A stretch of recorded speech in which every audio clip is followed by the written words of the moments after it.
Hi viewers, welcome to our channel. ఈ వీడియోలో మనం మెయిన్గా మాట్లాడబోయే విషయం ఏంటంటే, విశాఖ నగరానికి ప్రత్యేకించి కూడా భారతదేశ ప్రధానమంత్రి అయిన నరేంద్ర మోదీ గారు రాబోతున్నారు. రేపు 8వ తారీఖున ప్రత్యేకించి కూడా విశాఖకు ప్రధానమంత్రి నరేంద్ర మోదీ వస్తున్నట్లు మనకైతే సమాచారం తెలుస్తుంది. అయితే ఇక్కడ కీలకంగా చూసుకుంటే ఆంధ్రప్రదేశ్ అభివృద్ధి చెందడం లేదని చెప్పి ఎవరైతే అనుకుంటున్నారో, ఆంధ్రప్రదేశ్ అనేది కూటమి ప్రభుత్వం వచ్చిన తర్వాత నాశనం అయిపోతుందని కొంతమంది ఏదైతే ప్రచారాలు చేస్తున్నారో, వాళ్ళందరికీ కూడా బదులిచ్చే విధంగా, వాళ్ళందరికీ కూడా గట్టి సమాధానం చెప్పే విధంగా రేపు 8వ తారీఖున భారీ ప్రాజెక్టులు, చాలా భారీ ప్రాజెక్టులు అయితే శంకుస్థాపనలు జరగబోతున్నాయి. గవర్నమెంట్ సంస్థ ఏదైతే ఉందో ఎన్టీపీసీ గ్రీన్ హైడ్రోజన్ సంస్థ తరపు నుంచి 80,000 కోట్లకు పైగా ప్రాజెక్ట్ అనేది ప్రధానమంత్రి నరేంద్ర మోదీ గారి చేతుల మీదుగా ఈ ప్రాజెక్టు శంకుస్థాపన అయితే జరుగుతుంది. గత 7-8 ఏళ్ల నుంచి కూడా కీలకంగా చూసుకుంటే విశాఖకి రైల్వే జోన్ అని చెప్పి ఎప్పటి నుంచో కూడా నినాదాలు జరుగుతున్నాయి.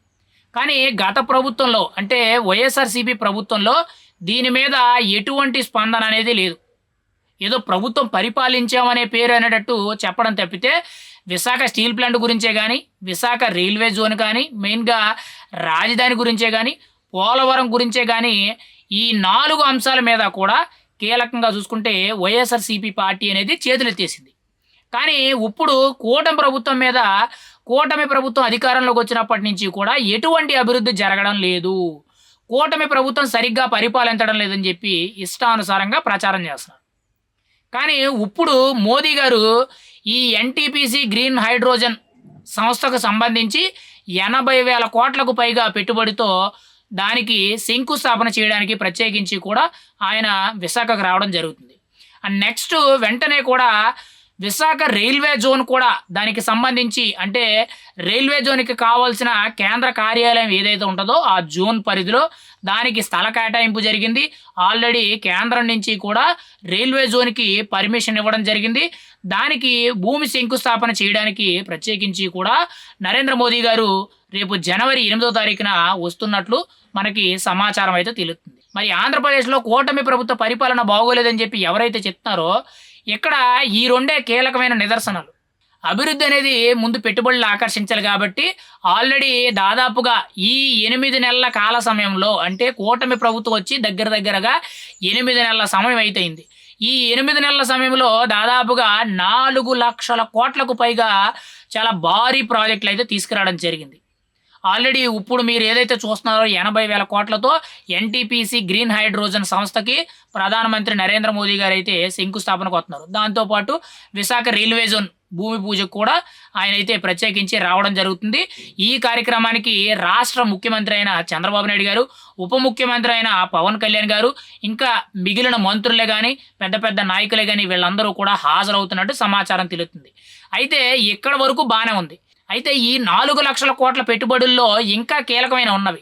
అందులో ఎక్కువ శాతం చూసుకుంటే అనకాపల్లి, విశాఖ నగరాల్లోనే కీలకంగా అభివృద్ధి చేసే విధంగా ఆ ఏరియాలోకి ఇంకా చాలా ప్రాజెక్టులు అయితే రాబోతున్నాయి. పైగా ఇంకొక భారీ ప్రాజెక్ట్ ఏంటంటే అర్సెల్ మెటల్ అని చెప్పి ఒక స్టీల్ కంపెనీ, ఫారిన్కి చెందిన ఒక స్టీల్ కంపెనీ అనేది దాదాపుగా 1,40,000 కోట్లకు పైగా పెట్టుబడితో 2 దశల వారీగా, అంటే ఒక దశలో 70,000 కోట్లకు పైగా, రెండో దశలో 80,000 కోట్లకు పైగా, అలా 2 దశలుగా ఈ ప్రాజెక్ట్ని అయితే రాబోయే రోజుల్లో స్థాపించడం జరుగుద్ది. అంతేకాకుండా కీలకంగా చూసుకుంటే రిలయన్స్కి సంబంధించి హైడ్రోజన్ ప్రాజెక్టులు, అంటే పవర్ హైడ్రోజన్ ప్రాజెక్టులు, అండ్ మెయిన్గా టాటా ప్రాజెక్టు, అండ్ మెయిన్గా బీపీసీఎల్ ప్రాజెక్టులు, ఇలా కీలకమైన ప్రాజెక్టులు అన్నీ కూడా కలుపుకుంటూ 8 నెలల కాల వ్యవధిలోనే 4 లక్షల కోట్లకు పైగా పెట్టుబడులు అనేవి తీసుకురావడం జరిగింది. మరి ఇంతకన్నా అభివృద్ధి ఏ విధంగా? చాలామంది కూడా అభివృద్ధి జరగడం లేదు, ఏమీ లేదు, అంతా మాటలు మాయ చేస్తున్నారని చెప్పారు కదా. ఈరోజు అమరావతి అనేది మళ్ళీ క్యాపిటల్ పనులు ఏవైతే ఉన్నాయో అవి మళ్ళీ పునరుద్ధరించడం జరిగింది. మెయిన్గా అమరావతికి రైల్వే జోన్ ఇవ్వడం జరిగింది. మెయిన్గా పోలవరం ప్రాజెక్టు మళ్ళీ పనులు కంటిన్యూ అవుతున్నాయి. దానికి సంబంధించిన నిధులన్నీ కూడా కేంద్రం నుంచి రప్పించుకోవడం జరుగుతుంది.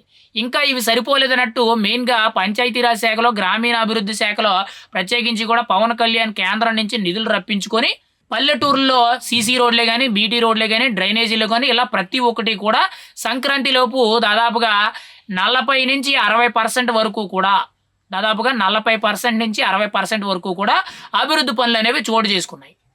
మరి ఇంతకన్నా అభివృద్ధి అంటే ఈరోజు నరేంద్ర మోదీ గారే స్వయంగా విశాఖకు వచ్చి మెయిన్‌గా 80,000 కోట్లతో మొదలయ్యే ఈ ప్రాజెక్ట్‌కి శంకుస్థాపన. మెయిన్‌గా విశాఖ రైల్వే జోన్ ఎప్పటినుంచో కూడా ఆంధ్రప్రదేశ్‌లో ఒక జోన్ అనేది ఉండాలి.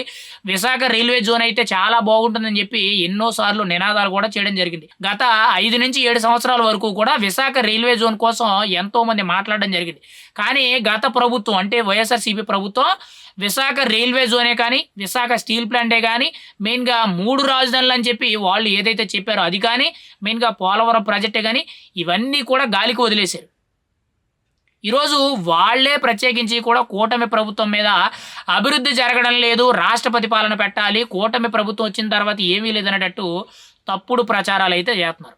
వాళ్ళు ఏవైతే తప్పుడు ప్రచారాలు చేస్తున్నారో వాటన్నిటికీ కూడా ఒకే ఒక్క నిదర్శనం రేపు 8వ తారీఖున దేశ ప్రధానమంత్రి అయిన నరేంద్ర మోదీ గారు స్వయంగా ఆయనే వచ్చి శంకుస్థాపన పనులు ప్రారంభించడం జరుగుతుంది.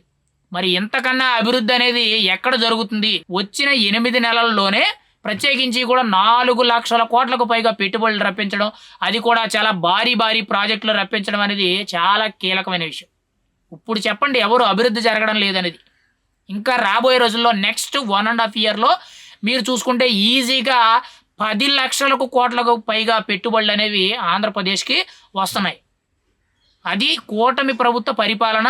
కూటమి ప్రభుత్వంలో మెయిన్‌గా చంద్రబాబు నాయుడు గారు, ఇటువైపు పవన్ కళ్యాణ్ గారు, ఇంకోవైపు నారా లోకేష్ గారు ముగ్గురు కూడా చాలా బలంగా శ్రమించి 100కి 100% ఆంధ్రప్రదేశ్ అనేది నవ్యాంధ్రప్రదేశ్‌గా అభివృద్ధి చెందే విధంగా ఆయనైతే చాలా కీలకంగా వ్యవహరించడం జరుగుతుంది.